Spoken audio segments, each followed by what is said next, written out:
سفیان ثوری نے عبد الملک بن عمیر سے بیان کیا، ان سے مغیرہ بن شعبہ کے کاتب وراد نے، انہوں نے بیان کیا کہ مجھ سے مغیرہ بن شعبہ رضی اللہ عنہ نے معاویہ رضی اللہ عنہ کو ایک خط میں لکھوایا کہ نبی کریم صلی اللہ علیہ وسلم ہر فرض نماز کے بعد یہ دعا پڑھتے تھے۔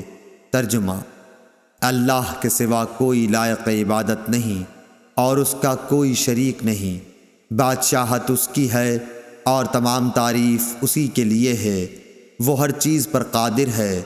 اے اللہ، جسے تو دے اس سے روکنے والا کوئی نہیں، اور جسے تو نہ دے اسے دینے والا کوئی نہیں، اور کسی مالدار کو اس کی دولت و مال تیری بارگاہ میں کوئی نفع نہ پہنچا سکیں گے۔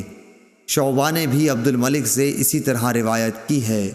حسن نے فرمایا کہ حدیث میں لفظ جد کے معنی مالداری کے ہیں، اور حکم قاسم بن مخمیرہ سے وہ وراد کے واسطے سے اسی طرح روایت کرتے ہیں۔ صحیح بخاری حدیث نمبر 844۔